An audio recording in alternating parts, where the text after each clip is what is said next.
Rússia, regió de Leningrad, Palau de Babolovo. L'edifici del palau s'esfondra, les parets s'esfondren. Aquí s'amaga una atracció de classe mundial. Es tracta d'una banyera enorme feta d'una sola peça de granit. La banyera és de dimensions gegantines. Aquest és un producte increïble. Mireu que gran és l'artefacte d'una civilització passada. Vaig pujar a l'antiga banyera. Només el meu cap sobresurt per sobre del costat. Superfície molt llisa, perfectament polida. Hi ha petites boques. Potser es van formar amb el temps. La vora exterior de la banyera està feta amb una corba. Els mestres del passat van tractar el granit dur com argila tova. Feien formes corbes complexes.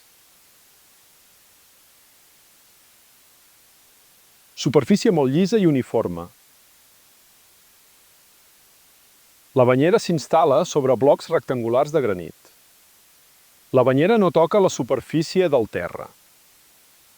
Hi ha rajoles de pedra al terra del vestíbul. També una pedra llisa polida. La gent roba rajoles antigues per a les seves pròpies necessitats, però ningú pot robar aquest bany. Pesa 48 tones. La banyera gegant té un forat de desguàs sorprenentment petit. Aquest forat es pot tapar amb el dit.